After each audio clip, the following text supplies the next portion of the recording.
What is it like to be the richest man in Rome? One day, a single Roman took a tenth of his net worth and threw a gigantic festival for the entire city. He did it in honor of the god Hercules. Every citizen got to eat for free. In 71 BC, the year that this happened, there were as many as 300,000 Roman citizens.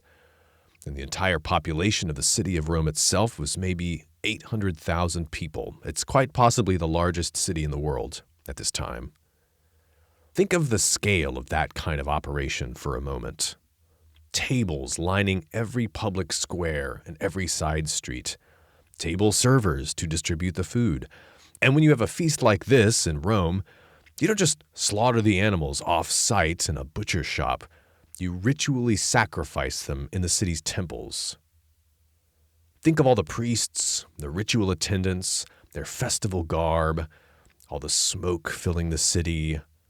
Then you can't have a feast without entertainment, right? So musicians, dancers, maybe some wild beasts for the arena. Doesn't the scale of something like that sound like it would challenge the logistics team of any army?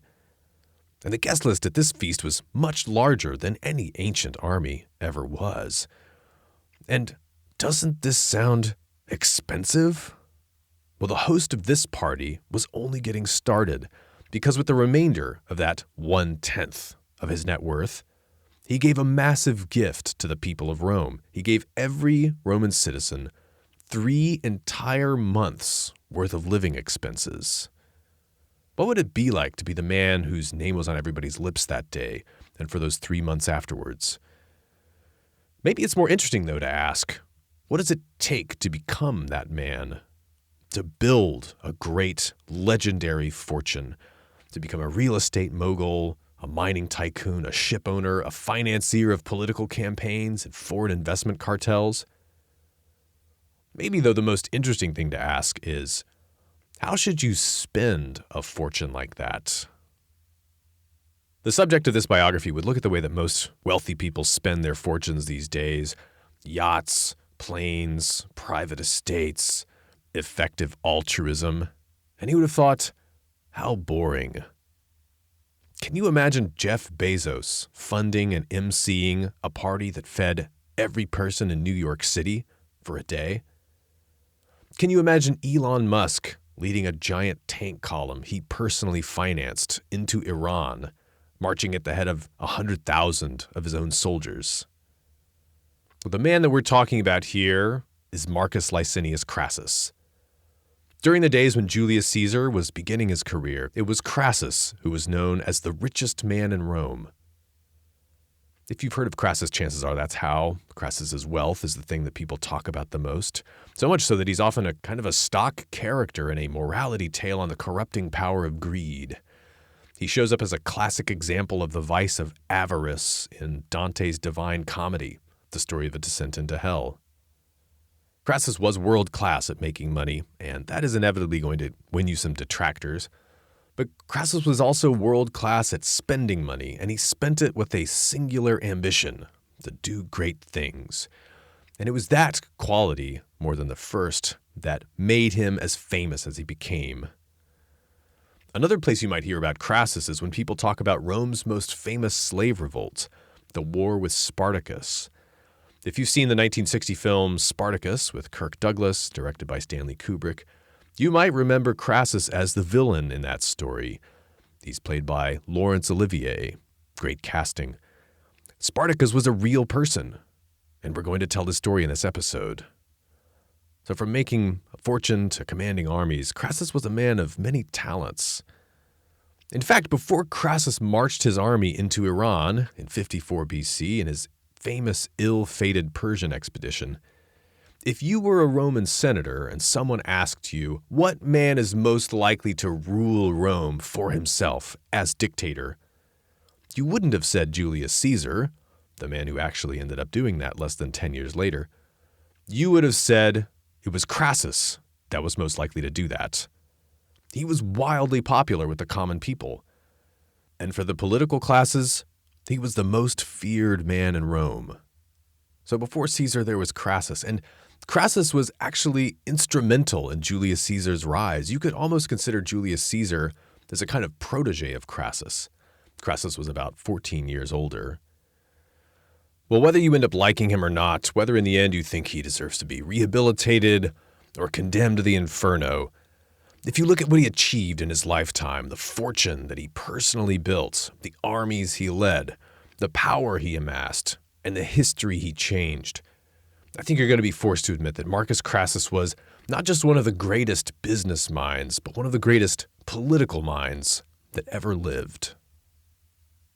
So what can we learn from Crassus about how to build our own fortune, or what to do with it, or what mistakes to avoid on the way to our goals? Well, let's get to it.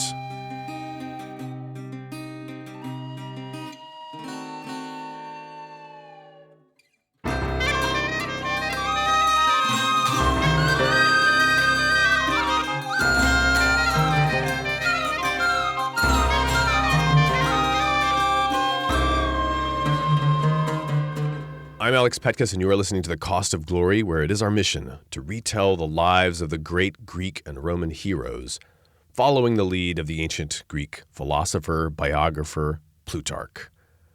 This is part 1 of 3 of the life of Crassus. Crassus is the first in a longer series of biographies that I'm doing on The Cost of Glory called Visions of Caesar. The story of Julius Caesar is also the story of the fall of the Roman Republic and its transition from a collective government, a republic, into a monarchy, the Roman Empire, ruled by an emperor. We're telling the story, though, piece by piece, through the eyes and through the very different perspectives of several famous men who participated in these events, men who helped, opposed, followed, or murdered Julius Caesar. And they were all singularly talented and impressive men, and they were each capable of leading the republic on their own, and each of them did in his own way. But whether it was something special about the Roman constitution that produced people like this, or maybe it was just history's luck, but they all lived and clashed against each other in the same era. To understand what motivated Crassus, you have to go back to his youth. Picture this scene. It's a cool, sunny day in Rome in 93 BC. The streets are rammed with revelers. The whole city has stopped everything it was doing for this. It's a triumph. It's the Romans' famous military parade plus religious celebration plus feast. A celebration of a great victory of the people of Rome over their enemies. And it's considered by many people to be the most desirable thing a man could possibly get in life. And Marcus Crassus, our man, is riding in the triumphal chariot in the epicenter of all the city's attention right now. It's kind of like the main float in a modern-day parade. Crassus is about 21 years old, but it's not him leading the chariot. It's his father. His father was governor of Spain for several years, and he defeated some rebellious tribes in the Romans' relatively new province there. And so the Senate has awarded him with this triumph. And a Roman general who wins a triumph gets to have his sons ride in the chariot with him too. So Crassus's older brother and his younger brother are there in the chariot as well. Think about what a day that must have been for Crassus. And I think that this day had to have been seared in his memory for all of his life. Within just a few years, Crassus's father and his 2 brothers would all be dead. The older brother died in a war, but his younger brother and his father died because their enemies at Rome wanted them dead.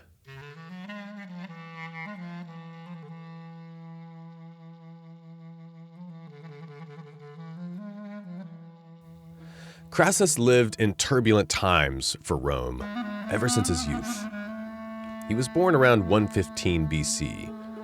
And the century before Crassus's birth, Rome had risen from being a regional great power, mostly confined to Italy and Sicily, to being the unquestioned masters of the entire Mediterranean world. And the wealth that's now pouring into Rome from all over their world is staggering. But the people enjoying most of it are the leaders of society, the elite, composed mainly of the senatorial order, which is the highest, wealthiest rank in society, and secondarily the business classes of Rome, the equestrians, who are the number 2 ranked order in Rome. And this is one of the reasons that late in the 2nd century BC, really around the time Crassus is born, Rome's biggest problems shifted from being external enemies to internal tensions. For one thing, the wealth inequality is stunning. And in a normal empire where you have, say, an emperor and a hereditary aristocracy, a permanent imperial bureaucracy, that might not be such a big problem. But Rome is not a normal empire. It is a single city ruling over a vast territory, and that single city is governed as a republic. It is a res publica, which from the Latin you might translate as a commonwealth. It's a place where citizens of the republic compete to be elected by their fellow citizens for 1-year terms at high office, and where, according to the rules of its complicated constitution, even the poorest citizen in Rome still has important political rights, including voting on laws and policies, and of course on candidates. And Roman politicians, the senators and the equestrians, they know if you can mobilize the masses of poorer citizens, channel their discontent, maybe at wealth inequality, or channel their enthusiasm into candidates, laws, and policies, you have a chance at seizing the upper hand in the Roman political game. And politicians who try to do that, court the masses, the Romans call populares, courters of the people, demagogues, you might say, pejoratively. And you could speak of the populares as a party or a faction of people willing to channel the sovereignty of the masses, even so far as using popular will to break the established rules of Roman politics through extraordinary measures, unconstitutional policies, radical politicians, and we'll see the details as the story progresses. Well, Crassus's family, the Licinius Crassus family, was decidedly not of the populist party. In a full Roman name, there's typically 3 names. The first one is your first name, like Marcus, and the second one is your clan name, called the nomen in Latin, and this is your family name, and for Crassus, it's Licinius. The second name is the largest category in your full name, and Licinius, or the gens Licinia in Latin, it's a relatively large, an old clan. And then the last name of the 3 is your cognomen. And these can be nicknames given to individuals, but they often become hereditary. They get passed on, and they end up becoming, these last names become smaller family branches within clans. And so Crassus is one of the branches within the Licinius clan. So Marcus Licinius Crassus is the full family name. Now then, Crassus's father was an important politician. He once held the highest elected office in Rome. He was a consul. There are 2 consuls elected every year to be the supreme legal and military executive authorities. But Crassus's father, a former consul, was a leader of the conservative party, of the Optimates, who stood more for tradition and restraint and respect for the established norms and the constitution and authority. And this fact, that he was part of the conservative party, was what did him in. The fate of Marcus Crassus and his father Publius Crassus, like the fate of really all Romans of this period, was shaped by a crisis in the state of Rome. So around 88 BC, Crassus was in his late 20s. This is a few years then after his father's great triumph in Rome. Well, there was a Roman politician of the Optimate faction, the conservatives. His name was Sulla, and the Senate gave Sulla charge of a great war against a rebel king in Asia, Mithridates of Pontus. And Sulla's main political rival, however, who's the other great man of the day, Gaius Marius. And Marius wanted the command for himself. He thought he deserved it. And Marius was also the leader of the populist faction at Rome, the opponents of Sulla. And so Marius decides to use some very underhanded populist tactics to strip Sulla of the command and to award it to himself. Basically, Marius has a tribune of the people, this important office in the Roman constitution. He has a tribune call an extraordinary plebiscite, a vote of the people of Rome, to assign Marius the command instead of Sulla. The tribune of the people is a one-year office of Rome, like most of them, and it's really central to the whole story of the fall of the Republic, this office. And we'll talk about them more, but one of the key powers that tribunes have is the ability to call a popular assembly and to take a vote on basically any measure, and if they can get a majority vote, they can turn it into a law or policy. And it's kind of like a constitutional wild card. But the tribunate office had never been used to do anything like this before, like Marius was doing, to strip a general who was already in command of an army of his authority. Now, rivalry in the political game is the lifeblood of the Republic. It's what brings out excellence in the Romans, and they all know it. But there have to be rules to the game. And Sulla responds to Marius breaking the rules here, even though it was technically legal. Sulla responds by breaking the rules even harder. Instead of laying down his command, he's already at the head of a 20,000-man army, and he's just a day or two march away from Rome. He instead marches with his army on Rome, and he captures the city in a lightning strike.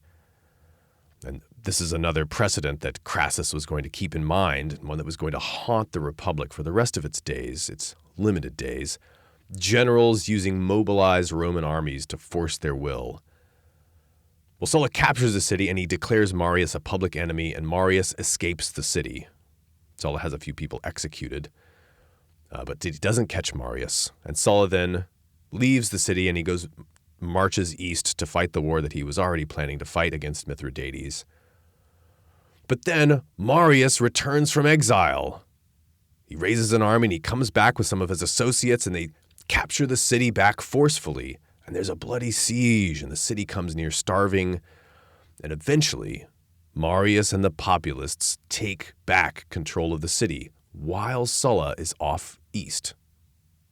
And here's where it happens for Crassus. Marius and his associates go on a bloody political purge of revenge. And Crassus's father was one of the top guys on their list. He's a key optimate. He's a friend of Sulla. And so Marius and the populares put a bounty on Crassus's father's head. Publius Crassus, Sr., commits suicide rather than let himself be captured.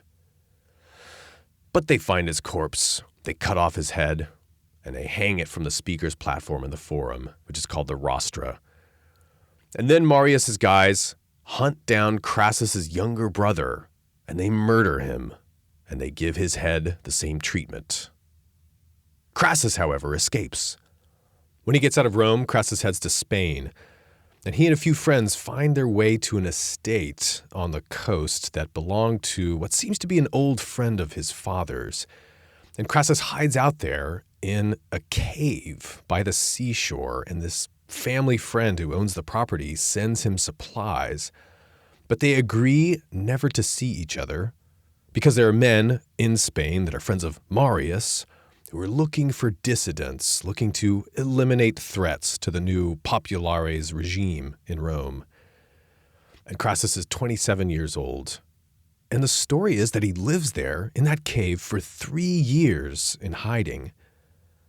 And there's even a story that Crassus's host sent him a couple of slave girls to keep him company.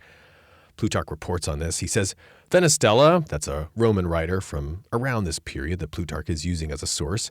He says, Fenestella says that he once saw one of these slaves himself, one of these slave girls, when she was now an old woman, and often heard her mention this episode and rehearse its details with zest. So maybe she spiced up the story a little bit. But, Crassus could be charming with the ladies when he needed to be. Now, on the one hand, maybe this doesn't sound so bad, getting your food sent to you by a family friend hiding out in Spain, and Plutarch even describes the cave. It's very nice, dry air, high ceilings. But on the other hand, in the moment, think about what it must have been like to be Crassus. You're at the height of your energy and restlessness when you're ready to start taking on the world. And instead, you're living as an exile. Your political enemies have murdered your family and they control the state. You're shut out from all honors. Your property's been confiscated too, and there are people out there looking for you. So what this makes me think is, if you're going through a period where you feel locked out of opportunities, hang on. Things can change. Think about where Crassus started and about where he ended up. And things definitely did change.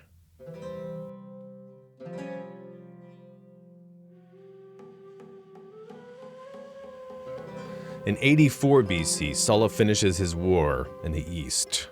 And he sails back to Italy and he brings back the hammer with him. He starts a terrible bloody civil war, and he wages war against this popularis regime that slaughtered his friends and burned their houses. And in this war, the entire Italian countryside is ravaged and it's filled with arms and blood, and the conflict lasts more than 2 years, and it eventually costs more than 200,000 Roman lives.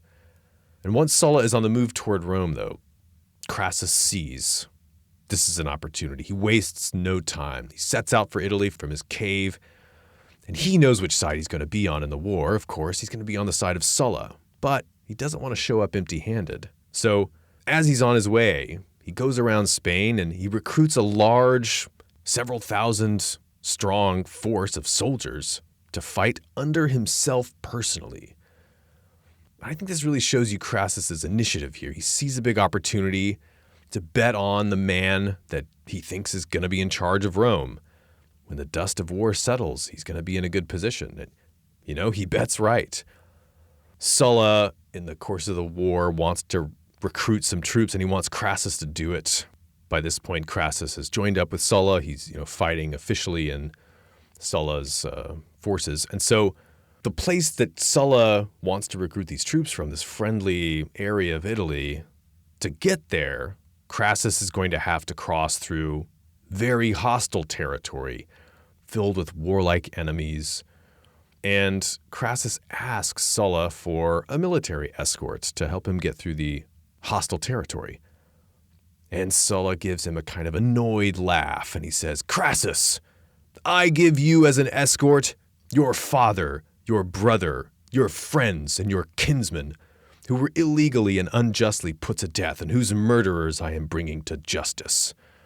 Sort of like, I give you the ghosts of your relatives as your escort. And Crassus says, well, all right, fine. And then he goes and he raises the troops with no escort. So Crassus is there from close to the beginning of the war with Sulla. But the most famous achievement of his in the Civil War was, and this is maybe the war's most pivotal battle. It's a battle fought at the very gate of Rome. It's called the Battle of the Colline Gate. They're fighting against some of the most fierce and battle-hardened troops that Sulla ever had to face in his career. These are the Samnites. The Samnites personally hate Sulla, and Sulla personally hates the Samnites. They're this Italian tribe that just love to bash the Romans. And they're fighting the Samnites, and it's not going well for Sulla. And they fight late into the day, and Sulla's commanding the center, and Crassus is on the right wing. And Sulla actually loses by the end of the day on his side of the battle. They have to retreat.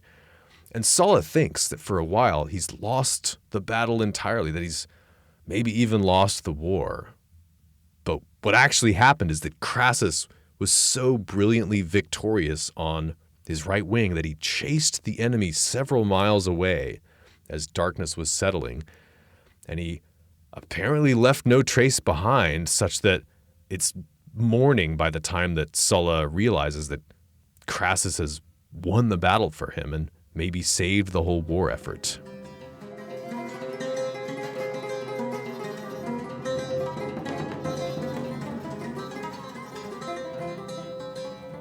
So Sulla wins the Civil War. It's 82 BC, and he has himself declared dictator.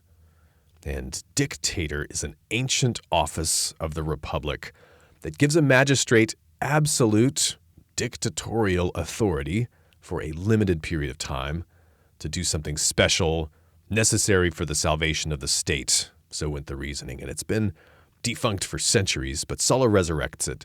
And so Sulla, with these powers as dictator, begins a series of constitutional reforms to stabilize the state. But Sulla doesn't just do that. He also goes on a series of reprisals. These are the famous proscriptions. And what happens next is really formative for Crassus. Sulla publishes in the Forum a list of names, his enemies, men that he blamed for the civil war. And every name on that list, every proscribed man, is doomed. And Sulla's agents would hunt the man down. They'd bring his severed head back to the dictator for a cash reward.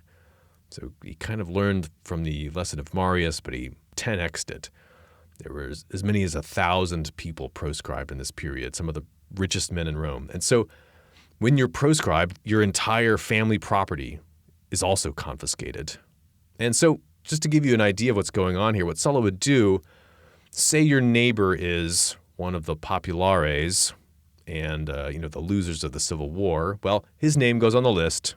And after Sulla's guys assassinate him, then they bring the head to Sulla. Sulla would auction off their property because what he's most interested in is raising cash quickly. He's got a lot of debts to pay, paying his troops off.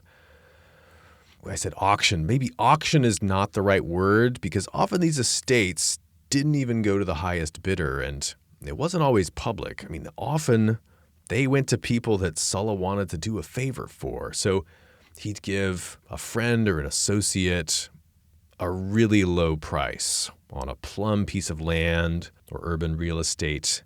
And so in the context of all these properties being confiscated, all these prescriptions going on, Crassus sees a once-in-a-lifetime opportunity. You've maybe heard the old saying that's attributed to Baron Rothschild, only buy when there's blood in the streets. Well, Crassus does exactly that. Sulla also wants respectable men to buy these estates. He wants to implicate more people in this dirty, unpleasant, maybe unpopular business of reprisals. And Crassus has no qualms. Often it's like 10 cents on the dollar, so it's easy to see how qualms would kind of vanish in those situations. When you're able to get an estate like that for that cheap. Crassus's investments in this period become one of the cornerstones of his fortune. And it's easy to shake your head at Crassus at this time. There were a lot of people doing this, but even if there were other people doing this, it still gave them a bad reputation later, to the proportion that they took advantage of these times. And nobody made off better in wealth in this period. Nobody made off worse in reputation afterwards for indulging in this than Crassus. And, I think given what some of these people, the populares that have been defeated in the Civil War, given what some of them did to Crassus's family and his friends a few years earlier, I can just imagine Crassus standing one day in the Forum, looking at the proscription list. He's looking at the names. He knows their approximate net worth, and he's seeing some of his enemies on there, and he's remembering his own father's and his brother's heads swinging from the rostra on that day, just a few paces away. I'm not saying it's good or okay that Crassus took advantage of the situation, but I think it's at least understandable.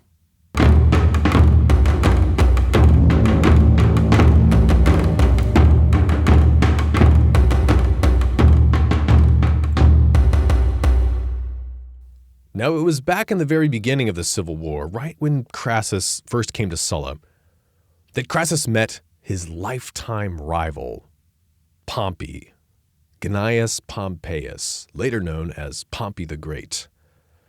Pompey is 21 years old to Crassus's 30 at this time.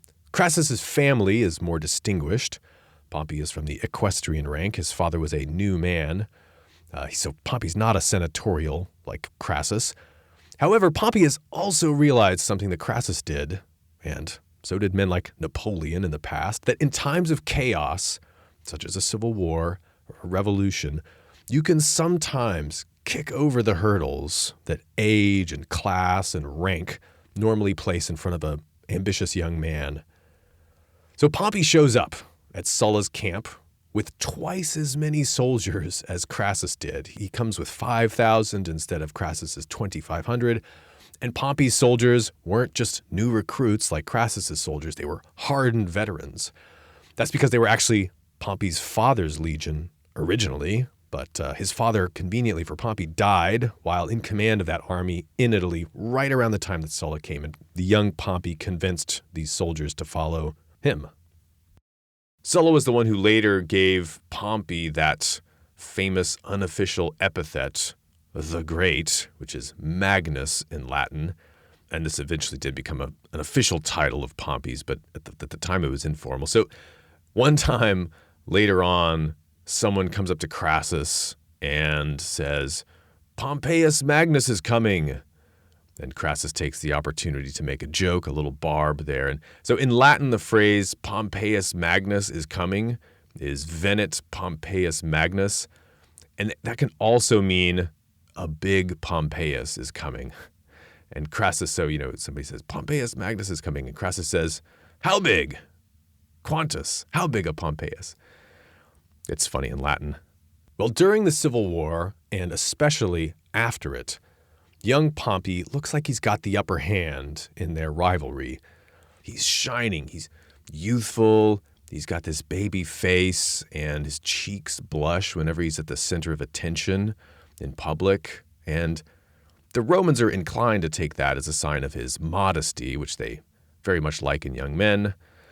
But Pompey also has that killer instinct, and he can also be brutal. In the Civil War, he got a nickname, Adula Scentulus Carnifex, which means kid butcher, teenage butcher.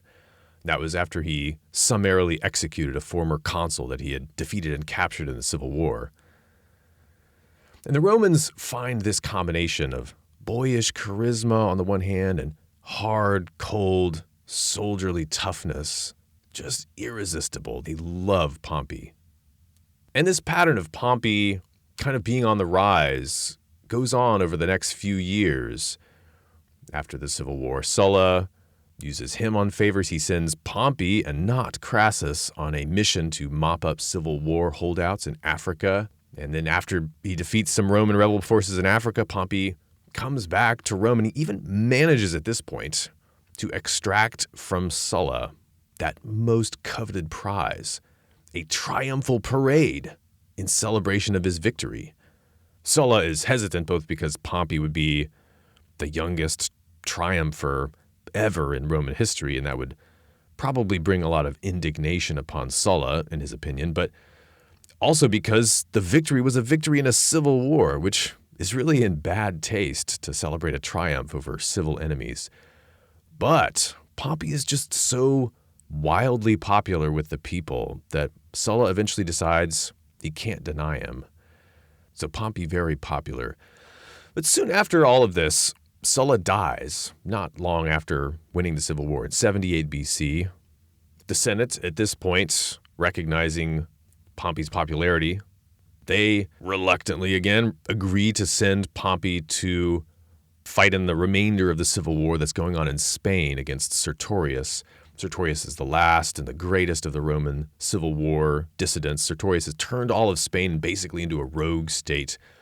And so Pompey gets voted special powers in an army to help finish him off. And you can see the biography that we did on Sertorius for that story, which is episode 1 of this podcast. And that war goes on for a number of years, for most of the 70s, the decade after Sulla died. And if you weren't paying attention too closely, during the 70s, after the Civil War and after Sulla's death, you might think that while Pompey was off fighting wars, adding glory to glory, that Crassus's career kind of stalled out. But in fact, I think looking at the differences of what these two men did during this period shows you a lot about a fundamental character difference between the two of them. While Pompey is obsessed with glory, Crassus is obsessed with control. And in this period, out of the limelight, Crassus is building the foundations of the personal empire that is going to carry him to the very pinnacle of Roman power.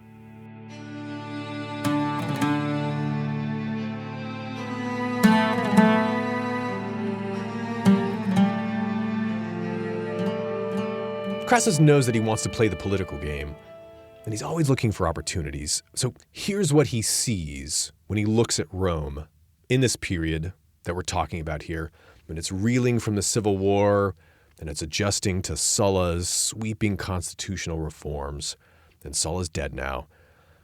Rome's political scene is now and has always been dominated by a small number of great households.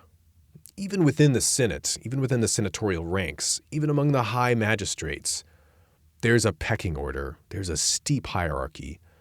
There's a few grand families, and they include names like Cornelius Scipio, Aurelius Cotta, Caecilius Metellus, Appius Claudius, and now Cornelius Sulla. You could call these great families the Roman power elite. And the family of Licinius Crassus is not in the power elite. It was a middling noble family, not too low, not as low as Pompey's family, but it wasn't all too high either. In fact, it's worth pointing out here that Crassus made the vast majority of his fortune in his own lifetime. His family's estate was not one of the big ones by Roman noble standards. The family was of senatorial rank, yes, but they were not actually one of these super elite families. So apparently their house was unusually small for a senatorial family house. Before all the troubles, his family used to gather around the same table together. They were known for their modest habits. The Roman orator Cicero called Crassus's home a most chaste household, a castissima domus. On the modesty of Crassus's family and Crassus himself, well, his ancient biographer Plutarch recounts one funny story about how Crassus was once suspected of seducing a Vestal virgin. These are very important priestesses of the goddess Hestia. And someone prosecuted that Vestal virgin for unchastity. That would mean the death penalty for her. They get buried alive. And it would mean exile for whoever was the defiler if he was convicted. But in fact, it turned out that Crassus was just trying to charm her into giving him a good price on a pleasant villa that this Vestal virgin owned in the suburbs. And Plutarch says that thus, in a way, it was his avarice that absolved him from the charge of corrupting the Vestal virgin, and he was acquitted by the judges. So I guess that was his defense in the case. Now, once Crassus recovered his modest family estate after the Civil War, he was starting with a net worth equivalent of about 300 silver talents, which is about 7.2 million sesterces. And the purchasing power equivalents here are way off, but just for a rough idea of how much money that would be, I've seen some studies that say a sestertius is maybe the equivalent of about $1.25 today, maybe a British pound. That seems a little low to me, but maybe it's around that. And so if you do the math, maybe Crassus is worth $10 million. But for reference here, just comparison is important. In Cicero's day, a notable politician bought a single mansion for twice the price of Crassus's entire inherited estate. So it's relative. But from that comparatively modest beginning, Crassus eventually built his fortune so that on the eve of his departure for his famous failed Persian campaign in 54 BC, he was worth 7,100 talents from 300. That's about 170 million sesterces or $213 million, maybe. But that could easily be off by a factor of at least 4. So I think you could think of the upper range being about $1 billion fortune. But when he's starting off his career after the Civil War, his social rank and his estate, they're relatively modest.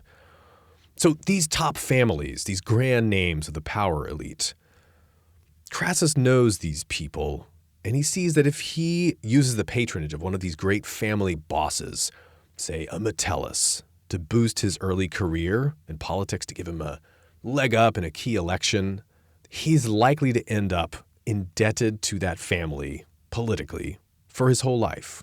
He's likely to end up a client of a grand family, never to be a patron himself in Roman politics. And the patron will control the limits of his client's career. For example, if Crassus were to try to run for office in a year that one of his patron's sons did, it would be Crassus's duty to back down, or else there could be steep, swift consequences. This kind of thing happened all the time. It happened to Marius. But Crassus also sees that some important aspects of the political game have changed at Rome. For one thing, Sulla doubled the size of the Senate as dictator. It now has 600 men instead of 300. And so now fathers and sons among the lower ranks of the Roman elite, these new senatorial families, they're suddenly dreaming of grand political futures for themselves that seemed impossible in the past. And Crassus sees here the opportunity to build his own permanent constituency so that he can sit at the top of his own pyramid. So he reaches out to these men in various ways. He uses his growing fortune to support their political careers, these lower, middling elites. And he often lends to them money without interest. When the loan is due, of course, he demands it back relentlessly. But he would reach out to these men and he would entertain at his house. Here's a passage from Plutarch. Crassus was generous with strangers, for his house was open to all. When he entertained at table, his invited guests were for the most part plebeians and men of the people, and the simplicity of the repast was combined with a neatness and good cheer, which gave more pleasure than lavish expenditure. So in other words, Crassus was a generous, charming host. He loved to entertain, but he would serve simple food, affordable food, and he would invite undistinguished men. And unlike many of the top aristocrats, Crassus's banquets weren't about showing off to his rich friends how rich he was. He didn't see a lot of long-term value in that. When he entertained, he was building. And here's another interesting passage from Plutarch that shows another aspect of his networking strategy. This has to do with the courts.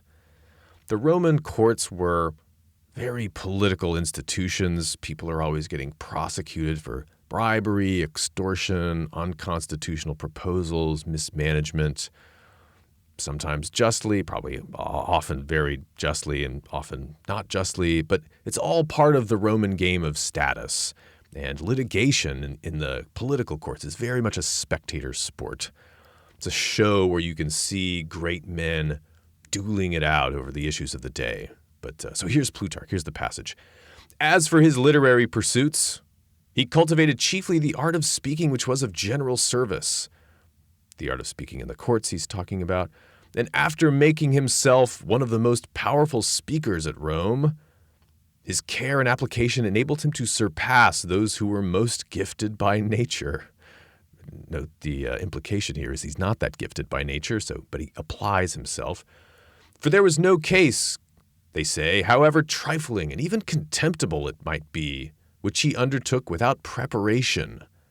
But often when Pompey and Caesar and Cicero were unwilling to plead, he would perform all the duties of an advocate meaning a lawyer. And so he's taking on these cases and these people that the other ambitious leading men like Caesar and Cicero and Pompey are unwilling to touch.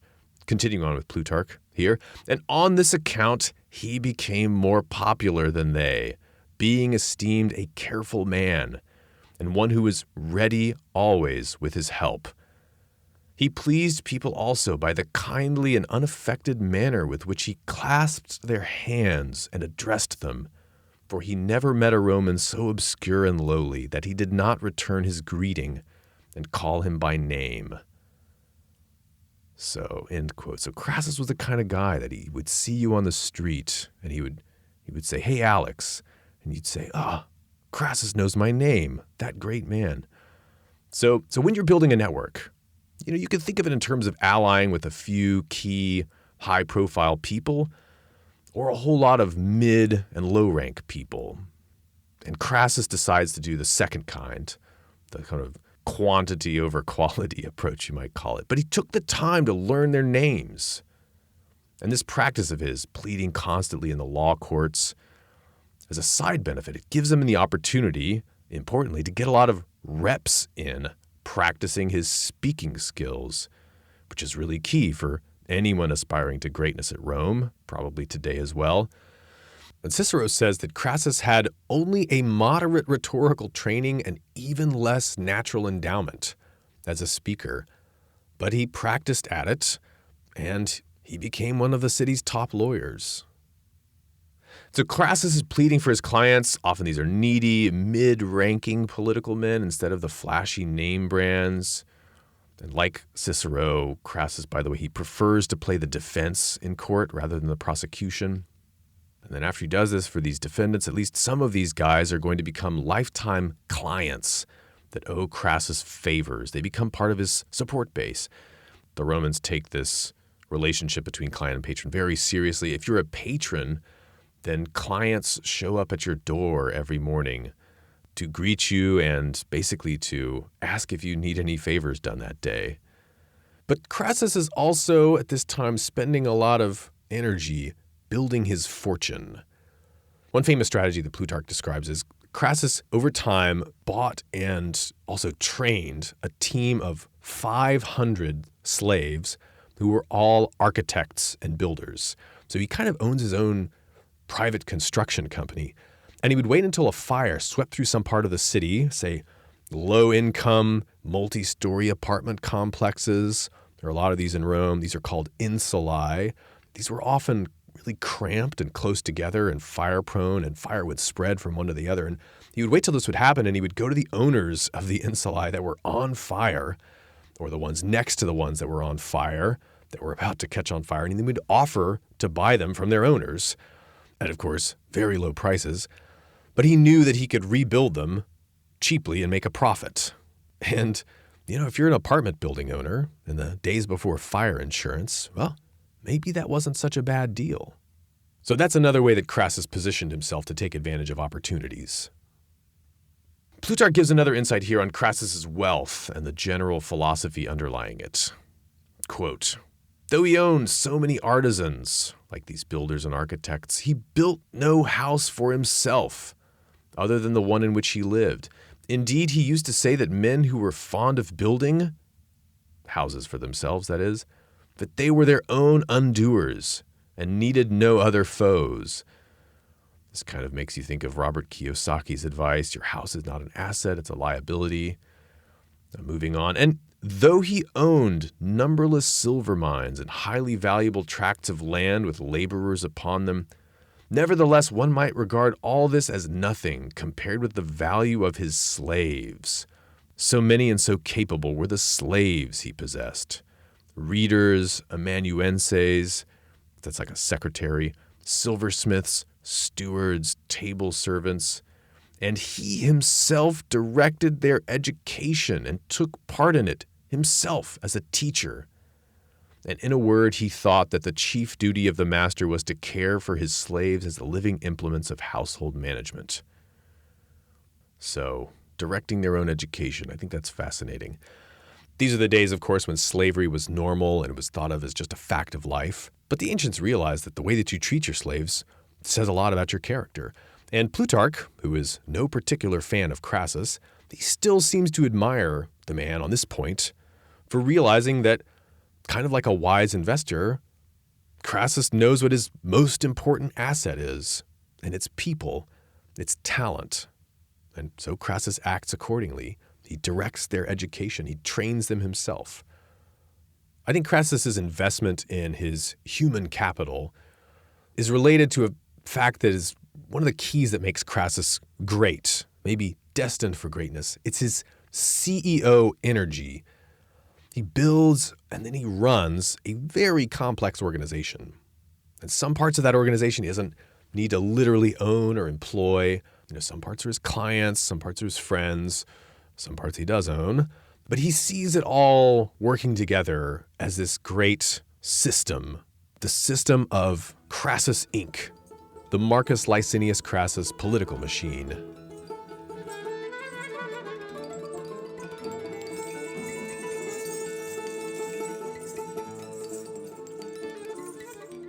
But still, while Crassus is building, Pompey is just going on to glory upon glory, fighting Sertorius in Spain, scoring victories. The Senate is sending him more troops, and Crassus is starting to get a little antsy, as though despite all of his clever political network building, he's losing the status battle. Because he is. And he's starting to get desperate to try to find a way to match or at least catch up with Pompey. And at last, the chance arises. But it comes from a very unexpected place, a terrifying circumstance for any wealthy Roman.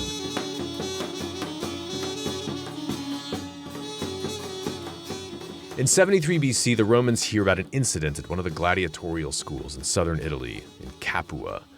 This is one of the schools that train gladiators to fight to the death in the Roman arena, in the big shows, but they keep the gladiators kind of off-site, mostly in southern Italy. And so the incident began in the kitchen.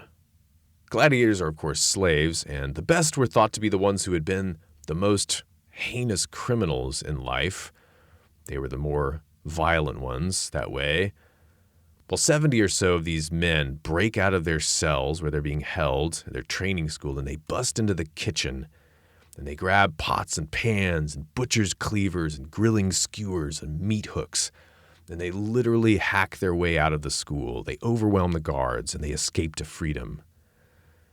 Now, normally, if you're a Roman hearing this news, you're expecting this to be just a run-of-the-mill slave violence incident. They're going to get captured pretty quickly and tortured and crucified, and that'll be that. Or maybe they'll vanish and become bandits, which is inconvenient, but it's not a big deal. And so the Romans don't take this very seriously at first. But it turned out that these men were led by someone very serious indeed. His name was Spartacus. Spartacus was a man of immense bodily strength. He had actually been a soldier in the Roman army. Spartacus was a Thracian. They had so-called barbarians in the army often in those days. They were in the auxiliary cavalry units typically. So Spartacus fought in the army. His name in Thracian was Spartacus, which is a noble name, even a royal name among the Thracians. It means famous for the spear. And a few ancient sources agree that he was actually wrongly made a slave and a gladiator through no fault of his own, though we don't know the backstory. And that is the man leading these gladiators out of their school. Well, the city of Capua, the nearby city, sends a local garrison of soldiers to capture them, and the gladiators repel them. Local slaves and bandits notice, something's happening here, and they show up to join. And then the Romans start to get slightly more serious, and they send one of the praetors in. Praetors are the second highest ranking elected office at Rome. They're just below the consuls. Praetors are second-ranked generals and judges. Well, anyway, this praetor brings with him 3,000 soldiers, not great soldiers, emergency draftees, but fighting men all the same. And the gladiators repel them. They take their camp, their weapons, their armor, their shields. And so more men start to join the rebels. Herdsmen now, shepherds, poor men from around the region. This is starting to look like a real slave revolt. Now, the Romans have seen a slave revolt before in Italy and in Sicily. They don't realize it yet, but they haven't seen one like this. The Romans send another praetor, Varenus, with some more soldiers. And this guy is swiftly defeated too. And Spartacus surprises them, and he catches one of the Roman lieutenants while he was in the bath. And that guy ends up dying, and the gladiators rout the army. This is starting to get really serious. And it makes sense if you consider the character of the man commanding them. Here's a little bit more about him. This is what Plutarch says about Spartacus. He was possessed not only of great courage and strength, but also in sagacity and culture. He was superior to his fortune, and, I love this, Greeker than his race. It is said that when he was first brought to Rome to be sold, a serpent was seen coiled about his face as he slept. And his wife, who was of the same tribe as Spartacus, a prophetess and subject to visitations of the frenzy of the god Dionysus, she declared the snake to be the sign of a great and formidable power which would attend him to a fortunate result. This woman shared in his escape and was then living with him. So Spartacus's consort, if you will, his queen, is a priestess of Dionysus. And snakes and snake dreams, they're very Dionysian. They kind of remind you of Olympias, who's Alexander the Great's mother. The god Dionysus, this is important, Bacchus in Latin. Well, he goes by another name in Latin, Liber, the god of liberty, of freedom, the freedom of wine and madness, but also the freedom of the freed slaves. Well, Spartacus is starting to look like a savior figure, and he understands his role here very clearly. He's charismatic, and he's also just. He divides the spoils of war equally. He restrains his men from excess plundering. He's sort of a lordly figure, and he's in it to win, and it really shows to the people of the countryside. Discontents start to flock to Spartacus. And at the height of the war, as many as 70,000 men were fighting with him. What would it mean to win for Spartacus? He knows that there's no sense in him trying to overthrow Rome itself. They can't even get a single city or a village to actually revolt. No free city is going to rally behind a slave. Every inch of ground that they occupy, they have to fight for. Nothing is given. And so Spartacus's plan, and this is his best option, is to march up through northern Italy and to cross the Alps and to escape, basically. Most of the core of his fighters are Gauls, Germans, and Thracians. These are people from lands beyond the borders of Rome. And they can find their way back to their homes, maybe, or they could start new lives once they escape the power of the Romans. The Romans, however, can't just let them go. It would make them look weak. They have many enemies right now that they don't want to inspire to boldness. They've got Pompey off in the west fighting Sertorius. Lucullus is in the east fighting Mithridates. And they're also dealing with a pirate crisis in the Mediterranean. So even though the Romans' resources are really squeezed, they have to crush this rebellion. And the Senate is finally willing to up their investment in the war. And so they send in both of the year's consuls, both of the highest officers in the state, with as many men as they can muster, 30,000. Which is a lot. And the consuls that they send in happen to be buddies of Pompey, and for that reason, Crassus must have been not entirely upset at what happened next. So at first, the consul Gellius scores a victory, finally a Roman victory against these slaves. He scores it against some Germans who separated themselves from the main army, so it's by no means decisive. So after this victory, though, Spartacus himself comes and he defeats the other consul, a guy named Lentulus. But then consul number 1, Gellius, comes to support consul number 2 after he's been defeated, and Gellius gets defeated as well by Spartacus. Spartacus has just defeated both Roman consuls in battle. And this took place in central Italy on the way north. And then the Roman governor of northern Italy comes down with an army to help. And Spartacus smashes that army too. The governor barely escapes with his life. I want to pause here for a sec just to honor the fact that Spartacus is brilliant. He's one of the most jaw-dropping and inspiring stories, I think, from this whole era. And he's been a hero for people, especially coming from the political left, at least since the 18th century. Voltaire called the war with Spartacus the only just war in history, obviously from Spartacus's perspective. Toussaint Louverture, who is the slave revolt revolutionary of early 19th century Haiti, he used to actively invite this comparison with himself, between himself and Spartacus. And in his day, they called him the Black Spartacus. Fidel Castro, writing a letter from his prison cell in 1954, kind of reflecting upon his inspirations, he wrote, "At the time when Napoleon was imitating Caesar and France resembled Rome, the soul of Spartacus was born in Toussaint Louverture." There are plenty of others that you could list. But it wasn't only modern leftists and revolutionaries who were inspired by Spartacus. Even the rather conservative Plutarch really admires the man. So does one of Plutarch's main Roman sources, Sallust. Sallust we've covered before. He was a man obsessed with exposing Roman corruption and incompetence, and this made him get really interested in historical figures that exposed his own people's vices. So many admirers of Spartacus, even in antiquity. Crassus, though, whatever his own feelings on Spartacus, he can recognize a worthy opponent when he sees one.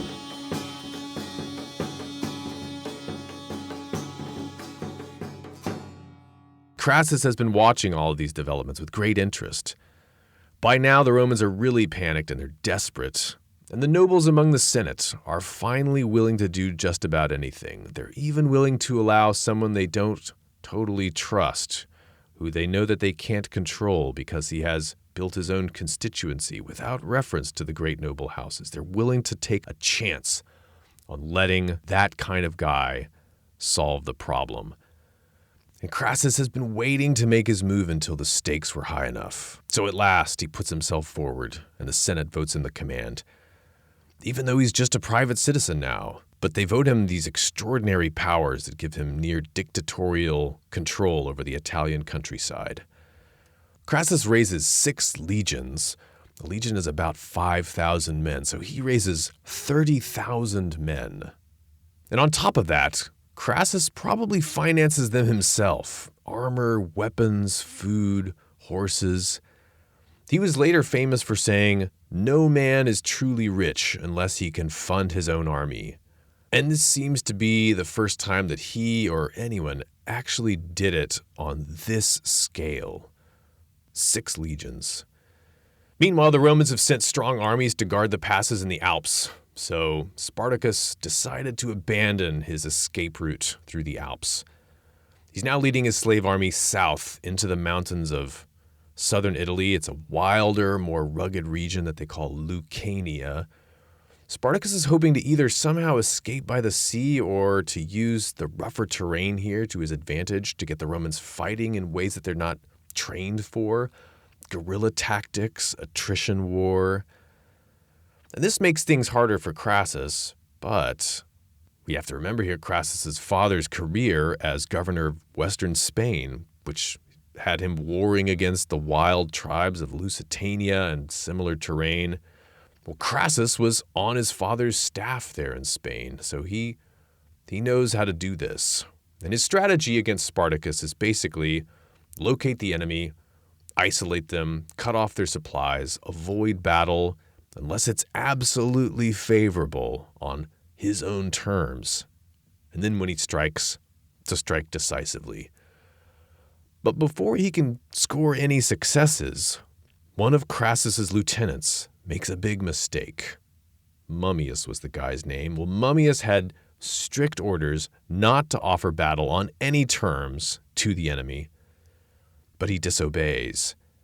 He thinks he sees an opportunity and he attacks some part of Spartacus's army. Mummius also happened to be leading some of the lower quality soldiers from those consular armies that got defeated earlier. Maybe he was hoping to give them a chance to redeem themselves. Well, in the battle, they didn't. Spartacus defeats Mummius in a rout. And about 500 of Mummius's soldiers just drop their weapons and flee the scene. And maybe this was understandable. For an average Roman, gladiators in the arena inspired a mixture of admiration and horror. These were men who faced death on a routine basis before the eyes of tens of thousands of people. They were large, strong men, and they were often very charismatic. Cicero once wrote about gladiators, about his admiration for their fearless approach to death. He said, "When have you ever seen one twist his neck away after he has been ordered to extend it for the death blow?" You know, the gladiator will stand and fight to the death. And for a Roman, to watch a gladiator in the arena is to be reminded of the raw, violent prowess that your ancestors had won the empire with. But in another way, it was also to be reminded of the kind of life that you didn't have to lead since you were a free man. Thank God. I think if the Romans had therapists, that a common nightmare that they would hear from your average Roman would be encountering a gladiator in the arena. So maybe this fear of the soldiers was understandable, but this was war. Crassus reprimands Mummius, but then he decides to do something really drastic. Crassus has come to the conclusion that one of the things really holding the Romans back in this war is indiscipline.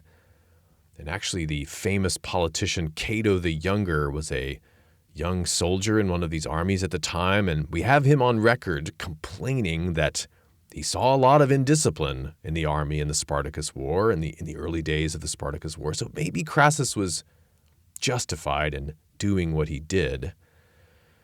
But he revives an ancient form of punishment that the Romans haven't used in centuries. He divides the 500 men who dropped and fled into 50 groups of 10. And each 10 men draw lots. And the unlucky man of each bunch of 10 is executed by being beaten with rods by the other 9 of his fellow legionaries. It's called decimation. I think that last part is probably the most horrific, that the other guilty guys have to do it, all of them knowing that it could have been them. And this was within Crassus's power to do legally. A Roman consul, or anyone endowed with consular authority like he is in this context, they have life and death authority over Roman citizens out in the field. And Crassus's choice was harsh, but he wanted the men to fear him more than they feared the enemy. And by all accounts, it worked. Because that was in fact the last time that Spartacus's gladiator army defeated the Romans in a pitched battle. Crassus goes on the offensive and he scores a quick victory on Spartacus, but not a decisive one. Spartacus retreats down further through Lucania into the toe of Italy, into Bruttium, that's modern Calabria, and he gets to the Straits of Messina, which is the narrow water that separates Italy from the island of Sicily, and he makes a deal with some Cilician pirates to take his army across over to Sicily. Unfortunately for Spartacus, though, they trick him and they deceive him and they take his money and never show up. And suspicions were high that Crassus may have personally paid the pirates off, but no evidence ever emerged. So Spartacus turns around to face Crassus. And they begin a long game of cat and mouse, and the initiative shifts to Crassus, Spartacus now the one trying to avoid battle. Crassus decides to lay a trap for Spartacus. Spartacus is at the very tip of the toe of southern Italy, and Crassus places a cordon across about 30 miles worth of territory with a combination of ditches and walls over all the passable land. He's hoping to trap them like tuna in this huge net. And this ends up being a landmass of some 1,000 square miles that he's walled Spartacus off in, a territory about the size of Rhode Island, but it's bad, poor land, and it's the middle of winter, and Spartacus is running out of food. Well, Spartacus makes a charge on the fortifications at one of the key passes, but then he's repelled, and so he falls back and he regroups, but before making another move, he crucifies one of his Roman prisoners in the space between the fortifications and his own army. He wants to show his slave gladiators what's going to happen to them if they can't manage to fight their way out and win their freedom. And Spartacus waits for a winter snowstorm when the Romans are shorter staffed and have their guard down. And then one night he heaps into a section of the ditch earth and timber and snow, and some say the bodies of the dead and cow carcasses. And he charges a portion of his forces across, and he gets maybe a third of the army across. But that's enough. Crassus is foiled. The net is ripped, and he abandons the position and resumes his chase of Spartacus. Soon, though, Crassus isolates another large division of the slave army that split off from Spartacus, and he defeats them in an incredibly bloody battle. It's so bloody because these slaves are mostly from the Germans and Gauls, and these are men known for their warrior culture. They're known to prefer suicide to fleeing in battle. And they also fight like men who have everything to gain by victory and nothing left to look forward to if they survive defeat. Men who would rather be dead than go back into slavery. According to Crassus's war report, all but 2 of the 12,000 soldiers of the gladiator army that he faced died standing in their ranks. Well, Crassus gets word next, though, that Pompey has finished his civil war in Spain. And Crassus is expecting that now Pompey's supporters in Rome are going to try to get Pompey dispatched to help Crassus out with the Spartacus War. But just as he was hoping, before Pompey can get there, Crassus finally manages to lure Spartacus into a decisive battle. And here's Plutarch on what happened. Crassus therefore pressed on to finish the struggle himself, and having encamped near the enemy, he began to dig a trench. Into this, the slaves leaped and began to fight with those who were working there. So I guess he was trying to trench off Spartacus's army somehow, and the slaves leap in to try to stop him. And since fresh men from both sides kept coming to help their comrades, Spartacus saw that necessity was upon him, and he drew up his whole army in order of battle. So Spartacus gets drawn into a fight, kind of against his plan. Continuing on with Plutarch here. In the first place, when Spartacus's horse was brought to him, he drew his sword, and saying that if he won the day, he would have many fine horses of the enemies. But if he lost it, he did not want any. He slew his horse.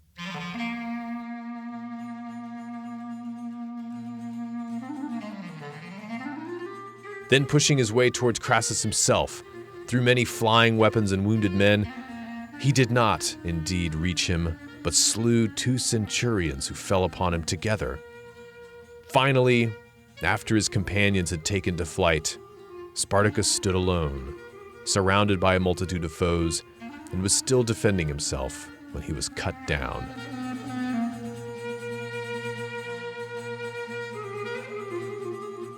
And it is said that they never found his body.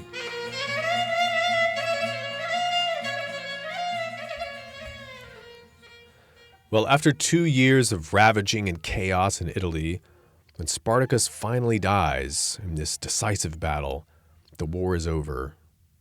There are 6,000 surviving captives from Spartacus's slave army. Crassus orders them to be given the standard punishment for slaves who turn on their masters. He has all 6,000 of them crucified, all along the road between Capua and Rome. It's 180 kilometers. It ends up being about 1 every 30 meters. Now, Roman triumphs, this great victory procession, the greatest thing you could want, maybe. These are only given to commanders who defeat foreign enemies. And so Pompey scores a few points against Crassus because his triumph over Sertorius technically counts, because Sertorius managed to raise up an army of native Spaniards. This is an amazing story, and you should, again, check out the Cost of Glory series that we did on Sertorius. And on top of that, after Crassus's decisive battle against Spartacus, Pompey was hanging around in the territory, and he spotted a remnant of Spartacus's shattered army, and he swooped in like a vulture and defeated them in some minor skirmish. And then he started claiming Crassus conquered the slaves, but Pompey finished the war. So he's trying to take credit for that victory. And that was kind of silly. It's the sort of thing that only would get repeated by Pompey's flatterers, but it had to be annoying to Crassus when you combine it with the fact that in the Senate's eyes, Crassus's victory over Spartacus did not count for a triumph because it wasn't against foreign enemies. And still, though, these things weren't actually a real obstacle for Crassus's master plan. Given the panic that had been gripping Rome for the past 2 years, the constant anxiety that the city would be engulfed in a tidal wave of bloodthirsty gladiators bent on revenge, and they really did worry at times that the slave army would march on Rome, and it didn't. Crassus was hugely popular after defeating them in 71 BC. Triumph or not, he was the man who saved the city, and so now he has a clear shot at getting elected to the consulship. The Crassus had also learned, too, that while rivalry on the one hand was the lifeblood, or you could say the engine of the Republic's greatness, its drive to excellence, the Roman system also had ways of rewarding people who could bridge over political differences and join forces for the greater good of Rome. So, instead of quarreling with Pompey or stewing over in resentment at being upstaged, Crassus reached out to Pompey, and he proposed that they campaign together for the consulship to support each other's ticket and guarantee that it would be the two of them as the consuls for the next year. Crassus was a deal maker. I mean, what if Marius and Sulla had been able to strike a deal? Couldn't Rome have been saved from civil war? Well, to put the stamp on his popularity for the election, Crassus appeals to the Senate and they allow him to have a minor victory celebration. It's called an ovation, and the general in an ovation doesn't get to ride in a chariot. He has to march on foot, but it's an honor nonetheless. And then the Senate allows him to throw that gigantic party for Hercules, the one that we opened with. Food for the entire city. It's said that there were 10,000 tables laid and 3 months of living expenses for every citizen, a tenth of his net worth. And so after this necessary politicking, by supporting each other's candidacies, Crassus and Pompey easily coast into office as the two consuls for the year 70 BC. But despite the promising feel-good mood of this reconciliation of the two men who were by now Rome's most powerful rivals, the year 70, Crassus and Pompey's turn of office, was going to be a revolutionary year for the Roman constitution. Because despite the fact that the city was reeling from the horror of the civil war and Sulla's proscriptions, Sulla's reforms had kept Rome relatively stable over the past 10 years. They allowed her to focus on her external enemies. But Pompey and Crassus actually had big plans to undo some key elements of the dictator's constitution. And on top of that, this idea of allying with your rivals instead of trying to overwhelm them was a lesson that young Julius Caesar was observing very carefully. But let's save the details on all of that for the next episode, because we've already told an amazing story, the story of how Marcus Licinius Crassus went from barely escaping a civil coup with his head attached to his body, from being an exile for years in a foreign land, to becoming one of the two most powerful men in Rome. Perhaps even at this point, the richest man in Rome. He certainly would be soon. Even though we haven't even begun to appreciate the strategies Crassus used to dominate Roman politics for the next decade and a half, and the many ways that he shaped history, still there's a lot to learn from anyone's rise. So I just want to share a couple of takeaways that I learned from this story before we close. First of all, Crassus never let a good crisis go to waste. From the civil wars, the war with Spartacus, to the frequent minor crises of fires in apartment blocks, Crassus was always ready to stop and think hard and to take advantage of chaos. So the next time that you're in a crisis, think about Crassus and ask, what opportunity is in this? Or how can I position myself to be the person people turn to in a bad situation? Second, and this is maybe a way of putting yourself in that position of being the person people turn to, is there any talent pool or constituency that the current system that you're a part of is neglecting? Remember how Crassus recruited the mid and low-rank senators into his constituency, the less-than name brands, or how he took the time to invest in his slave talent, not just with his money, but with his time and his foresight, his care for their skills. Well, there are many other lessons that we can learn from the richest man in Rome, but let's get to them when we tell the rest of his story. Meanwhile, if you enjoyed this, leave us a review. It really helps people find the podcast. Or sign up for our newsletter at ancientlifecoach.com. Stay strong, stay ancient. This is Alex Petkus. See you next episode.